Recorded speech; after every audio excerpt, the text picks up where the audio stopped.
वो churches China में आज से 20-30 साल बाद दुनिया के सबसे ज्यादा क्रिश्चियन चाइना में होंगे, और यहां पर हमें डर लगता है। जैसे विरोध होता है हम इंटरनेट पे भौंकना शुरू करते हैं, ओए संभाल लो अपने बच्चे, ओए संभाल लो अपने घर वाले। हमें डर लगता है। वहां के मोस्टली पास्टर्स जेलों से होके आए, मोस्टली जो प्रचार करते चाइना में। अगर नॉर्थ कोरिया में पकड़ लिया तो मौत है सीधी। वहां कोई जज, कोई लॉ कुछ काम नहीं करेगा। वहां का तानाशाह सीधा तुम्हें जेल में डाल के मार देगा। और यहां का विश्वासी निराश है, क्यों? उसका वीजा नहीं है। नॉर्थ कोरिया जहां खाने को पूरा नहीं, वो कहते फिर भी हम जीसस क्राइस्ट के वचनों का प्रचार करेंगे जब हमें मालूम हो गया कि ये जीवित परमेश्वर है।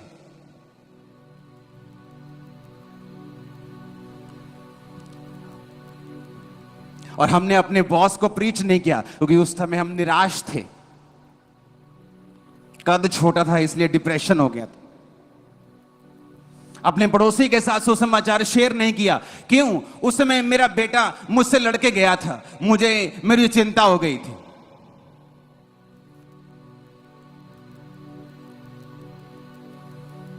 वहां ये जानते हुए भी कि इस बाइबल को रखने से और इस यीशु को मानने से हमें मौत आ सकती है, लोग फिर भी उसे मानने के लिए तैयार हैं। पूरा वचन नहीं जानते, जितना जानते हैं उतने से ही परमेश्वर से प्यार करते हैं।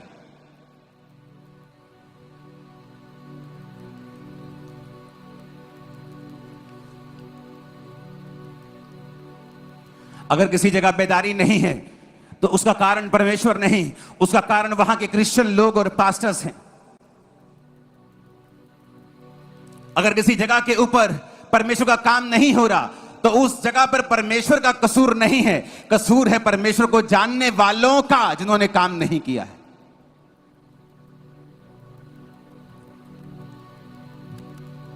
बाइबल कहती है हनोक परमेश्वर के साथ साथ चलता रहा, 365 साल तक जीवित रहा, जबकि उस समय लोग 900 साल तक जीवित रहते थे। लेकिन बाइबल कहती फिर वो लोप हो गया क्योंकि परमेश्वर ने उसे उठा लिया, क्योंकि उसने अपनी सारी उम्र परमेश्वर को प्रसन्न किया। सदोम और अमोरा को दूत नाश करने जा रहे थे, 2 दूत थे और एक परमेश्वर था। और परमेश्वर अपने मन में सोचता है कि क्या मैं अब्राहम से इस बात को छुपा के रखूं? उत्पत्ति 18 उसकी 17 उसकी 18 आयत को पढ़ेंगे। 18 आयत को पढ़ेंगे।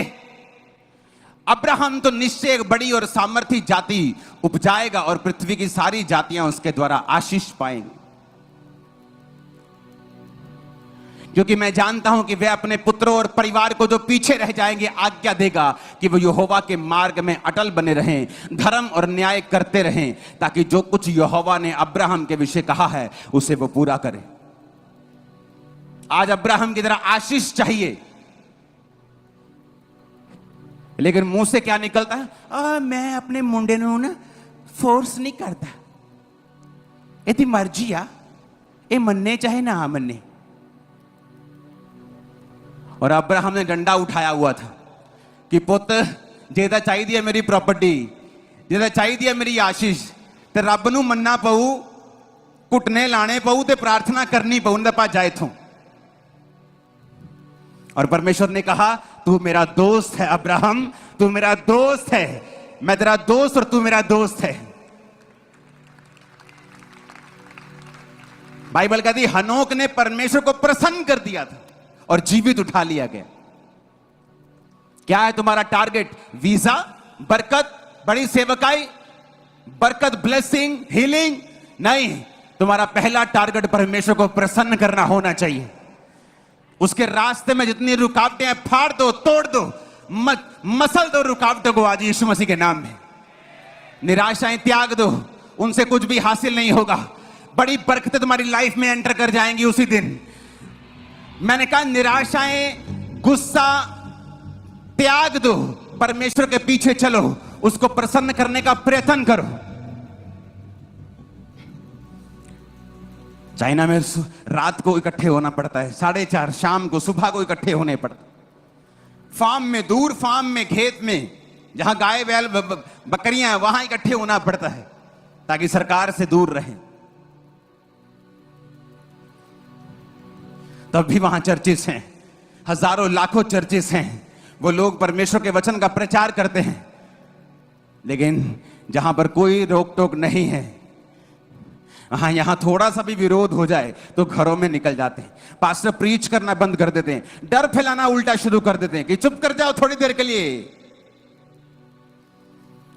और वहां कहते कोई बात नहीं, जीसस के लिए मरेंगे तो स्वर्ग में जाएंगे।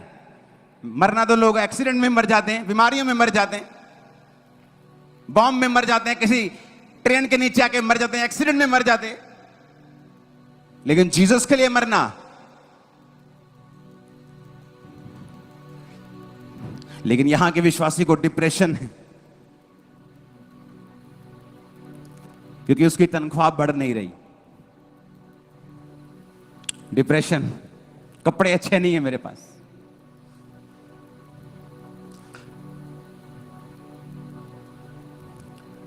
कहा जीसस को उसने खुश कर दिया। हनोक ने यहोवा को प्रसन्न किया, वो परमेश्वर के साथ साथ चलता रहा। ये चर्च का टारगेट होना चाहिए, परमेश्वर के साथ साथ चलना, दुखों में, सुखों में, तकलीफों में, ब्लेसिंग में, बरकत में, ऊंचाई में, गहराई में, जिस तरह भी उसके साथ साथ चलना। हालेलुया। फिर आप परवाह नहीं करेंगे कि आपका बेटा भी बदला कि नहीं बदला। फिर आप परवाह नहीं करेंगे कि आपको बरकत मिली कि नहीं मिली। आप ये जानते होंगे कि यहोवा आपका दोस्त है, जीसस आपके दोस्त हैं, और टाइम पर वो हर एक चीज को मुहैया करेगा और दुश्मनों के मुंह को बंद भी करेगा। आमीन। ऊंचे वाला चाहिए चर्च। लेकिन मेरा पहला टारगेट सुसमाचार को प्रचार करना होगा, क्योंकि जीसस ने ही कहा है कि जाओ और सुसमाचार को क्या कर, प्रचार कर। लेकिन मैंने प्रचार नहीं किया। क्यों? उस दिन मैं बड़ी चिंता में था। नहीं, मैं ये सोच रहा था कि ये मानेगा कि नहीं मानेगा। नहीं, मैं रिश्तेदार को मैंने ये सोचा कि पता नहीं मेरे बारे में क्या सोचेगा।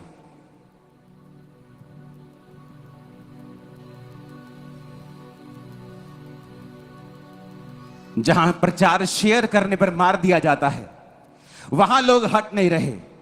लेकिन जहां आप आसानी से अपने पड़ोसी को जीसस के बारे में बता सकते हैं, वहां शैतान ने आपके मुंह को बंद किया हुआ।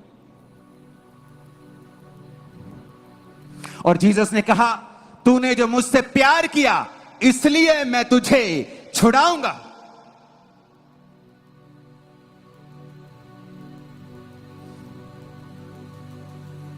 क्योंकि तूने मुझसे स्नेह किया इसलिए मैं तुझको छुड़ाऊंगा। मैं तुझको ऊंचे स्थान पर रखूंगा क्योंकि तूने मेरे नाम को जान लिया है। वो तुम्हें छुड़ाता है जब तुम मुझसे प्यार करते हो। और प्यार सबूत मांगता है, प्यार त्याग मांगता है। प्यार ये देखना चाहता है कि आप उसके लिए कुर्बान भी हो सकते हैं या नहीं हो सकते हैं। इसके बावजूद कि परमेश्वर ने अब्राहम को 75 साल की उम्र में अपने घर से बुला लिया, उसको कितने साल कोई आशीष नहीं दी। फिर एक मर के 25 साल बाद बेटा दिया और कहा, जब वो बेटा बड़ा हो गया, कि अब इस बेटे को मोहरिया देश में जाकर इस पहाड़ पर कुर्बान करके चढ़ा दे। अब्राहम उसको भी कुर्बान करने चला। जब कुर्बान करने लगा तो परमेश्वर ने कहा, अब मैं जान गया हूं कि तू मुझसे प्यार करता है।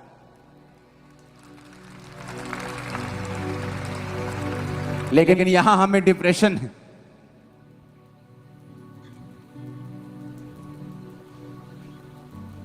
यहां वीडियो गेम ही साथ नहीं छोड़ रही। जैसे जीसस के बारे में बात करना शुरू करते, video game, WhatsApp, Instagram, Facebook, शैतान आपको मूर्ख बनाकर आपकी लाइफ का कीमती समय चुरा रहा है और नाश कर रहा है। आपका मोस्ट फ्रूटफुल टाइम आपकी गेम्स, आपके इंटरनेट, फेसबुक, इंस्टाग्राम, व्हाट्सएप खा रहा है वो उसको। और आपको मालूम नहीं कि शैतान आपकी लाइफ में क्या कर रहा है और परमेश्वर कैसी लाइफ आपके सामने रख के खड़ा है, आपको मालूम नहीं। उसने कहा उन्होंने परमेश्वर को प्रसन्न कर दिया।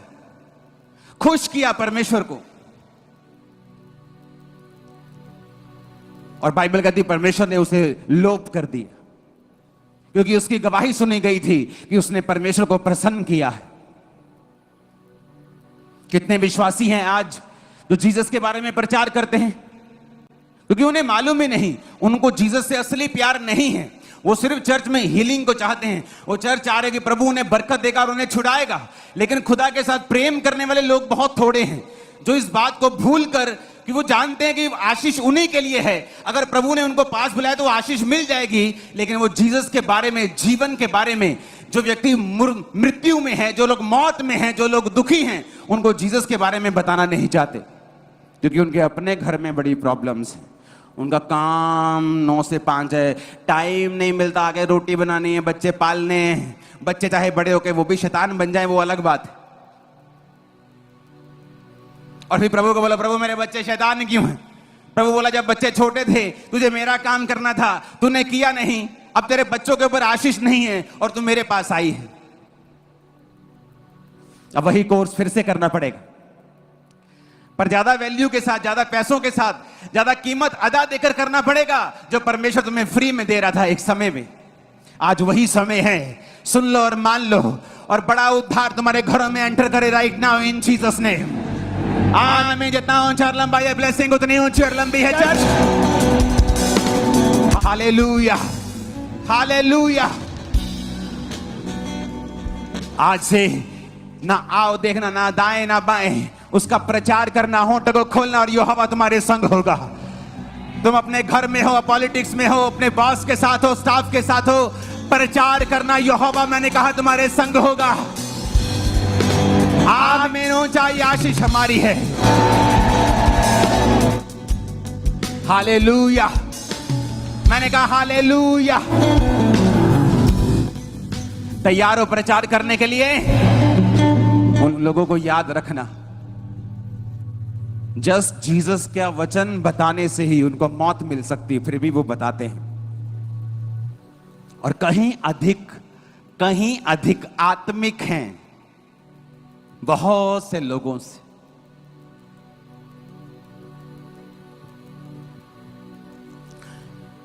अगर कुछ नहीं हुआ तो उसमें गलती परमेश्वर की नहीं, इंसान की है। हालेलुया।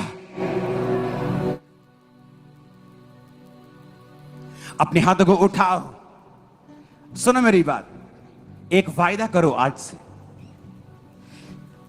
और ये मैं आपको आपकी बरकत के लिए बता रहा हूं। आपकी लाइफ में कुछ भी चल रहा हो, आप यीशु का प्रचार करना छोड़ेंगे नहीं। अगर शैतान को मालूम हो गया कि आपकी लाइफ में दुख देने से आप प्रीच बंद कर सकते हैं, सारी उम्र दुखी रहने के लिए फिर तैयार हो जाओ, क्योंकि वो आपको दुखी करता रहेगा ताकि आप रुके रहें।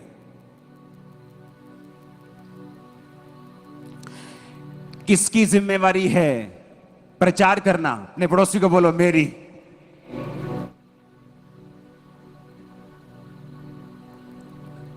किसकी जिम्मेवारी है जीसस के बारे में बताना? बोलो पड़ोसी को, किसकी है?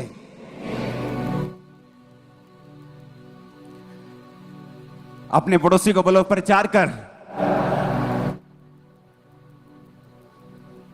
साल में एक बार, संडे के संडे। बहुत आए तो वादगी करना होती, पास्टर थोड़ी बन। संडे के संडे, चलो थर्सडे और संडे नहीं, कब? नहीं, ज्यादा हो जाएगा, रोज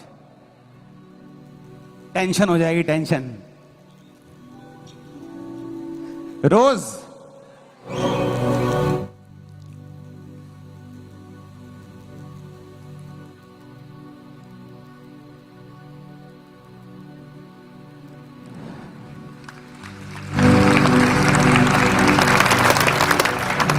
एक फोटो मैंने टीम को भेजी है, जब वो स्विचर पे उसे दिखाना जल्दी से।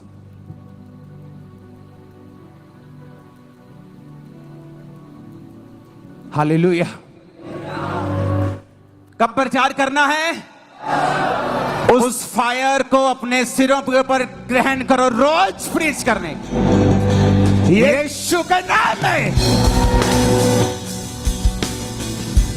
मैं आपको बताना चाहता हूं कैसे बरकत मिलती है।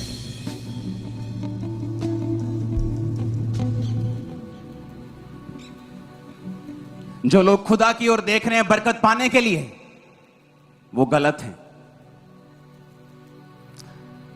लोग सोचा अच्छा खुदा की ओर तो देखना चाहिए, इंसान की ओर थोड़ी देखना है। मैं वो देखने वाली बात नहीं कर रहा हूं, मैं बाट जोहने वाली बात नहीं कर रहा हूं। जो सिर्फ खुदा की ओर ही देख रहे हैं और खुद कुछ नहीं कर रहे हैं।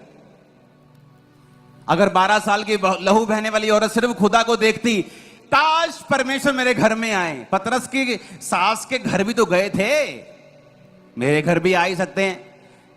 काश परमेश्वर मेरे पास से निकले।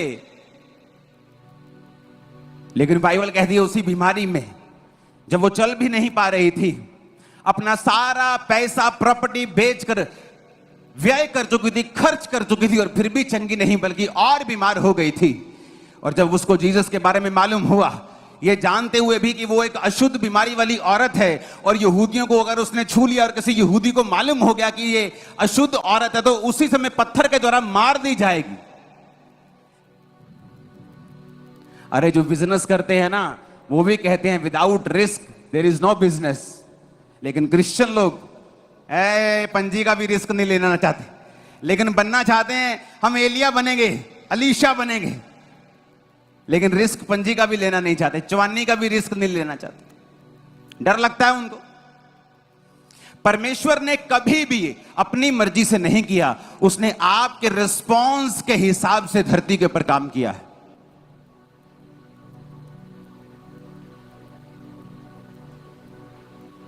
इस गर्मी में अगर आप चर्च में देखेंगे तो आपको चारों दिशाओं में लाखों स्क्वायर फुट का ये पंडाल, आपको लोग ही लोग मिलेंगे। आप देख लो, जिस दिशा आप देखेंगे, धूप में बैठे देखो लोग। मैं आपको बताता हूं, ये इत्तेफाक नहीं है। ये चर्च दिखाओ 2013, ये 2013 का खामरा चर्च है जो आपकी स्क्रीन पर है। 2000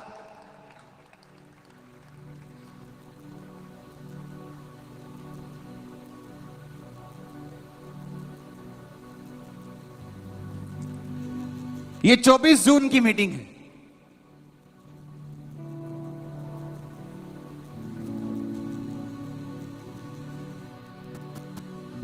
दो 2013 की। सुनो, इस समय ये चर्च पंजाब की सबसे बड़ी चर्च थी उस समय से अब तक। हमने हासिल कर लिया था अपना, खुदा ने जो दिया वो पॉइंट।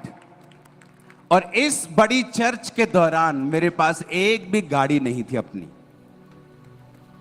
चर्च देख लो, पूरा दिखाओ इसको। ये हजारों लाखों लोग हैं, बाहर भी बैठे होंगे। चर्च के अंदर की तस्वीर है ये, चर्च के बाहर भी लोग बैठते थे। एक भी गाड़ी मेरे पास नहीं थी।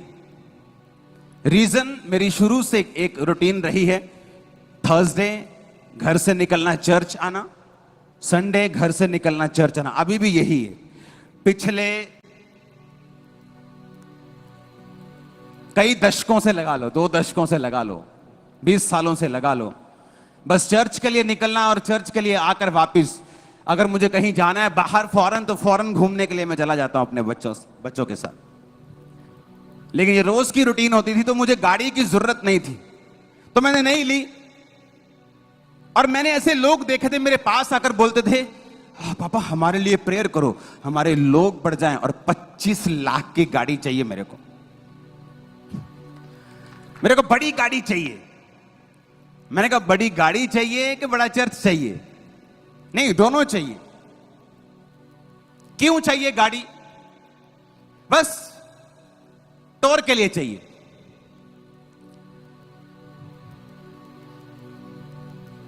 और लोग हैरान थे कि आपके पास पंजाब में सबसे बड़ी चर्च और आपके पास गाड़ी नहीं। मैंने कहा मेरे को जरूरत नहीं, मेरे को संडे थर्सडे भी एक विश्वासी है मेरी चर्च में, वो मेरे घर से मुझे गाड़ी में पिक करता, ले आता है, घर छोड़ आता है, उसके बाद मेरे को गाड़ी की जरूरत नहीं, मेरे कपड़े भी टीम लेने जाती है। तो क्या पैसे नहीं है? नहीं नहीं, पैसे तो इतने हैं कि मैं हर हफ्ते गाड़ी ले सकता हूं। फिर ली क्यों नहीं? मैंने कहा इसलिए नहीं ली कि वो चर्च जिसको फॉरेन की कोई सपोर्ट नहीं थी, कोई अंग्रेज नहीं आया कि 50 करोड़ ले लो, 25 करोड़ ले लो। वो धीरे धीरे बढ़ता गया और आज हर चीज में नंबर 1 है चर्च। मैं नंबर 1 का घमंड नहीं कर रहा हूं, लेकिन मैं आपको रियलिटी बता रहा हूं। और मैं ऐसे लोगों को भी जानता था, बड़ी चर्च है और चर्च का पैसा ब्याज पर दे रहे थे। चर्च का पैसा ब्याज पर दे रहे थे। उनके हिसाब वो चर्च का पैसा नहीं है, वो पास्टर का पैसा है। और जब मैं खड़ा हुआ, मैंने कहा मुझे चर्च का पैसा नहीं चाहिए, मैं अपना बिजनेस एक साथ साथ रखूंगा जो मुझे पैसा दिया करेगा। और जो मैंने पहली गाड़ी 2014 में ली थी, वो अपने पर्सनल इनकम से ली थी। उसके बाद कुछ चीजें चर्च ने लेके दी, क्योंकि वो कोई सरकारी चीजें थी, कुछ ऐसी, कुछ सिक्योरिटी इंस्ट्रूमेंट्स वो अलग लेवल के थे। और ये चर्च का साइज देखो, 2013, आप इसे फेसबुक के ऊपर देख सकते हो, इस फोटो को। 2013 की अंकुर नरोला पेज अकेला खोलो और इसको देखो, 2013-24 जून आपको मिल जाएगा। कितने साल पहले? 11 साल पहले मैंने फैसला किया था, नहीं, मैं चर्च को बिल्ड करूंगा, मैं लोगों पर बोझ नहीं डालूंगा, मैं चर्च की जगह बनाऊंगा, मैं चर्च के लोगों को बनाऊंगा, मैं लोगों के घरों को बनाऊंगा, लोगों की लाइफ्स को बनाऊंगा, अलग चर्च खड़ा करूंगा जो खुदाबंद का होगा। और क्या हुआ? बेदारी आई, सब लोगों ने टेंट चर्च खोलने शुरू कर दिए। हर बंदा टेंट चर्च में कहता मुझे भी टेंट चर्च खोलना है, मुझे भी यही वाला खोलना है, मुझे भी ऐसी क्वायर करनी है, मुझे भी ऐसा सिस्टम बनाना है। क्या हुआ? खुदाबंद का काम हुआ। किसके लिए? क्योंकि एक स्टेप लिया गया, एक कदम उठाया गया विश्वास का, कि मैं परमेश्वर के लिए ये सब कुछ देने के लिए तैयार हूं, अपनी लाइफ देने के लिए तैयार हूं, मुझे कुछ नहीं चाहिए, मैं पैसा देखकर आया हूं परमेश्वर में।